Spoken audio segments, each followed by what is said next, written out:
जय हिंद। आज कक्षा 12th का हिंदी दिगंत भाग 2 का अभ्यास प्रश्न कराने के लिए जा रहे। इससे पहले हमने इसका जो लेखक परिचय था वो हमने पहले पार्ट में करवा चुके हैं, ठीक ना। मतलब लेखक परिचय करवा चुके हैं, ये पार्ट दूसरा है, ठीक ना। तो उस पार्ट में हम विस्तृत रूप से बता दिए थे नामवर सिंह का सब कुछ, जन्म, उसका जन्म कहाँ हुआ था, उसका कहाँ कहाँ शिक्षा प्राप्त किया था, कैसे क्या हुआ, उसका जीवन परिचय स्टेप बाय स्टेप सब आप लोग को बता दिए। आज हम करेंगे क्या कि उस अध्याय से जो प्रश्न बनता है जो बिहार बोर्ड में पूछा जाएगा वही क्वेश्चन लेकर के आए हैं। बिल्कुल मोस्ट इम्पोर्टेंट क्वेश्चन जो पूछा ही जाएगा वही क्वेश्चन हम लेकर के, नहीं मिला देखो कहीं होगा। तो ये पार्ट 2 है कक्षा 12th का हिंदी दिगंत भाग 2 अभ्यास प्रश्न, और ये एपिसोड 2 यानी पार्ट 2 है, और 100 मार्क का हिंदी पूछा ही जाता है, कंपलसरी है ये। पहला क्वेश्चन कहता है कि आचार्य रामचंद्र शुक्ल के काव्य आदर्श क्या थे। कहता है कि आचार्य रामचंद्र शुक्ल के काव्य आदर्श क्या थे, इसको अपने पाठ के आधार पर उत्तर दे। तो आइए हम देखते हैं कि इसके काव्य आदर्श क्या थे। तो आचार्य रामचंद्र शुक्ल के काव्य सिद्धांत के आदर्श प्रबंध काव्य ही थे।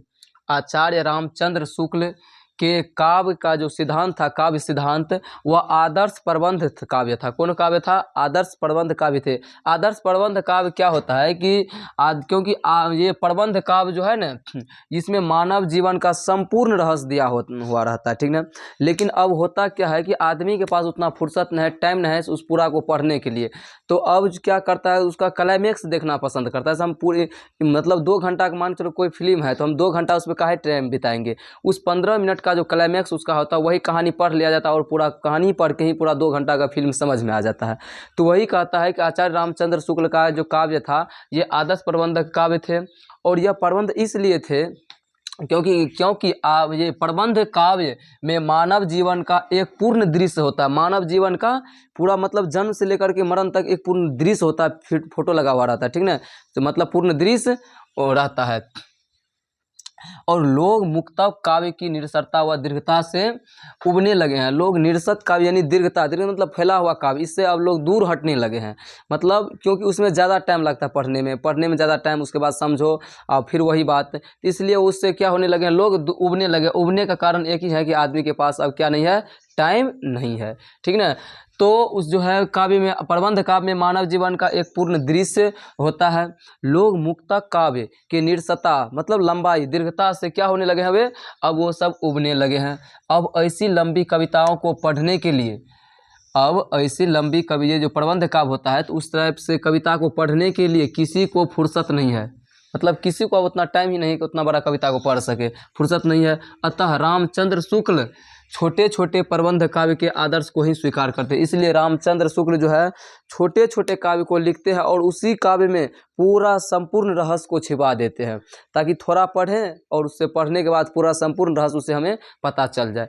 इसलिए कहता है कि रामचंद्र शुक्ल के आदर्श काव्य के मतलब रामचंद्र शुक्ल के काव्य आदर्श का सिद्धांत क्या है, अपने पाठ के आधार पर उत्तर दे। तो ये हम बता दिए, अब आप लोग लिख लीजिए, हम लाइन बाय लाइन आप लोग को बता देते हैं कि आचार्य रामचंद्र शुक्ल के काव्य सिद्धांत के आदर्श प्रबंध काव्य ही थे। क्योंकि प्रबंधक काव्य में मानव जीवन का एक पूर्ण दृश्य होता है। लोग मुक्तकों काव्यों की निरसता यानी दीर्घता से क्या होने लगे हैं, उबने लगे हैं। अब ऐसी लंबी कविता को पढ़ने के लिए किसी को फुर्सत नहीं है। अतः रामचंद्र शुक्ल छोटे छोटे प्रबंध काव्य के आदर्श को स्वीकार करते हैं। छोटे छोटे कविता लिखना हुआ क्या करते हैं, पसंद करते हैं और पढ़ना पसंद करते हैं। आइए दूसरा क्वेश्चन है कि कला के लिए सिद्धांत क्या है, ठीक ना।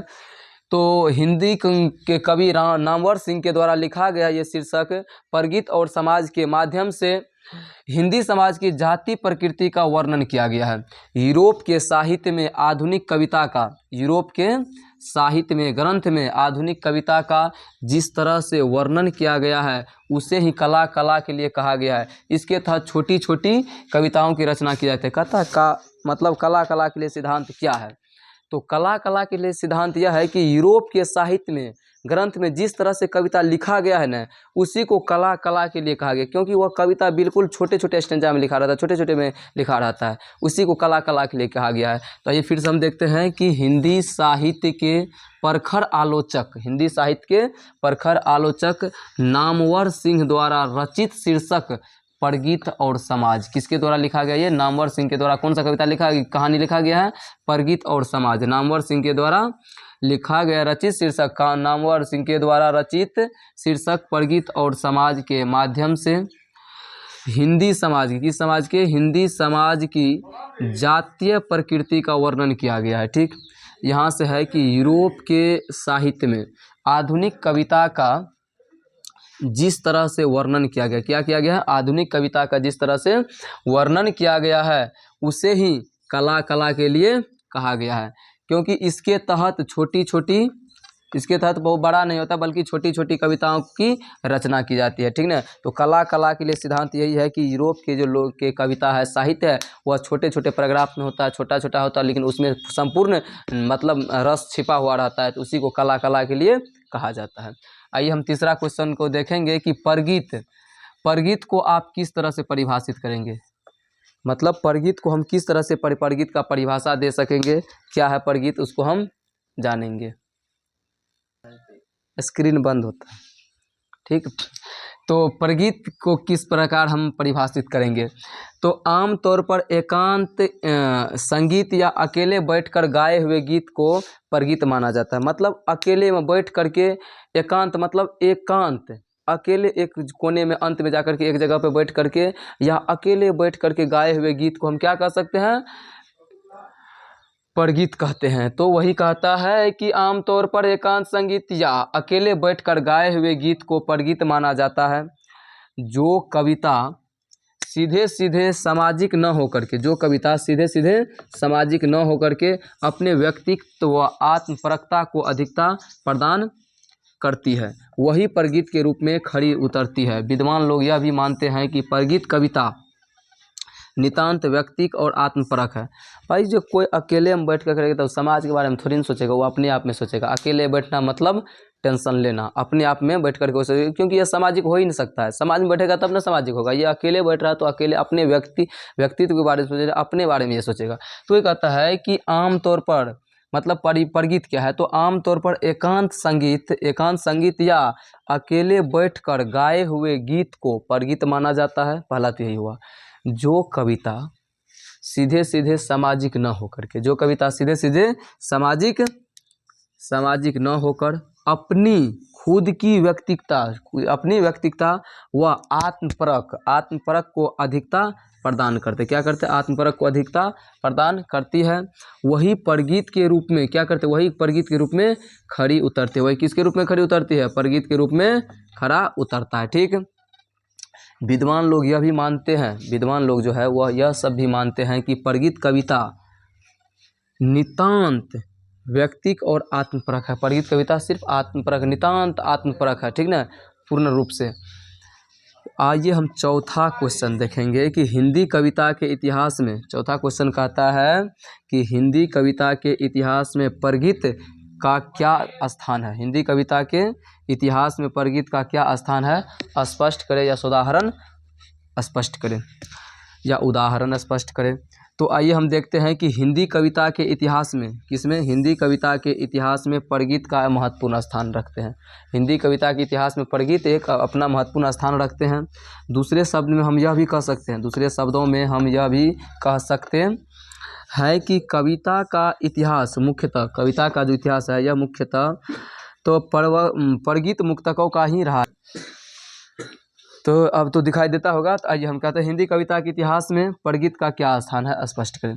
तो हिंदी कविता के इतिहास में परगीतों का क्या स्थान है, स्पष्ट करें।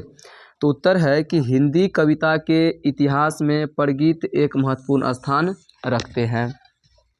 दूसरे शब्द में हम यह भी कह सकते हैं कि कविता का इतिहास मुख्यतः परगीत मुक्तकों का ही रहा है। कविता का इतिहास मुख्यतः परगीत मुक्तकों का ही रहा है। अगर विद्यापति को हिंदी का प्रथम कवि माना जाए, किसको? अगर विद्यापति को हिंदी का प्रथम कवि, अगर विद्यापति को हिंदी का प्रथम कवि माना जाए तो हिंदी कविता का उदय गीत से हुआ है। अगर विद्यापति को हिंदी कविता का प्रथम कवि माना जाए तब कहा जा सकता है कि मतलब विद्यापति को अगर हिंदी का प्रथम कवि माना जाए, प्रथम कवि विद्यापति है, अगर इसको हम मानेंगे प्रथम कवि, तब तो कविता का उदय गीत से हुआ है। ठीक ना? विद्वान का मानना है कि अगर विद्यापति को ही हिंदी का प्रथम कवि माना जाए तब तो कविता का उदय किससे हुआ है? गीत से हुआ है। ठीक, जिसका विकास आगे चलकर संतों तथा भक्तों की वीणा ने में हो गया। जिसका विकास आगे चलकर कैसे हो गया? संतों या भक्तों की वीणा से हुआ है। जो गीत और संगीत आज मतलब गीत और संगीत का मतलब आगे चल के विकास किस में हो गया? संत की वीणा में हो गया या भक्तों की वीणा में हो गया है। ठीक ना? तो वही कहता है अगर विद्यापति को हिंदी का प्रथम कवि आप मानते हैं तो कविता का विकास किससे हुआ है? गीत से हुआ है। और वही जिसका विकास मतलब उसका विकास आगे चल करके संतों और भक्तों की किस में हो गया है? वीणा में हुआ है। तो यहाँ तक आप लोगों को समझ में आया होगा। हम हटते हैं थोड़ा देर के लिए, आप इसको लिख सकते हैं, हम बगल में है। तो ये कभी मतलब समझ में आया होगा तो इसको लाइक कीजिए, शेयर कीजिए, सब्सक्राइब कीजिए, बहुत ही दूर दूर तक मोबाइल को फेंक करके वीडियो भेजिए ताकि सबके पास वीडियो पहुँच जाए। और लाइक शेयर कमेंट करते रहिए। अगर समझ में आता है, अच्छा लगता है तो इसको सब्सक्राइब कीजिए चैनल को। ठीक ना? लाल बटन पे कूद जाइए इतना। अरे भाई मतलब मोबाइल को नहीं फोड़ लेना। ठीक ना? सुनिए गाना सर, रंजीत सर कहते कूद जाने के लिए तो कूद जाना, मोबाइल फूट जाएगा। मतलब उंगली को कूदवा देना लाल बटन पे। ठीक है? काट नहीं देना लाल बटन से, फ़ोन में कटता है। तो इसको सब्सक्राइब कर लेना, दूसरे को शेयर भी करना, क्योंकि हूबहू ही बिहार बोर्ड में यही पूछा जाएगा। जो क्वेश्चन बता रहे हैं वो 100% मतलब उससे क्वेश्चन आएगा। ठीक ना? ऐसा नहीं आएगा, क्योंकि एक्सपीरियंस 1 साल का नहीं है, मतलब बहुतों दिन से हम बता रहे, लेकिन ऑनलाइन मोड में नहीं आ रहे थे। तो जब आए ऑनलाइन मोड में तो भोकाल ही मचाना है। तो आप लोग इसको शेयर कीजिए, चैनल को सब्सक्राइब कीजिए और बिहार बोर्ड में गर्दा उड़ा करिए। मतलब रोड पे गर्दा नहीं उड़ा करके आना है। कॉपी मिलेगा बिहार बोर्ड का। ठीक ना? लीड रहेगा अपना बाप का। ठीक ना? उससे क्या करना है? उस पर लिख देना है सब कुछ। तो जो क्वेश्चन पढ़ाते उसको दिमाग में बैठा लीजिए आराम से। उसको जा करके बिहार बोर्ड में जो एग्ज़ाम होगा 12th क्लास का, बस फरवरी महीना में ही, क्योंकि मंडप तो सज रहा है और आप लोगों की दुल्हा की देरी है वहाँ पहुँचने के लिए। तो आप लोग उसका हुए कौन चीज़? दुल्हा हुए। उसके बाद जब रिजल्ट आएगा तब तो दुल्हन नहीं दे करेंगे। तो ठीक है, धन्यवाद। यहाँ तक आप लोग लिखिए।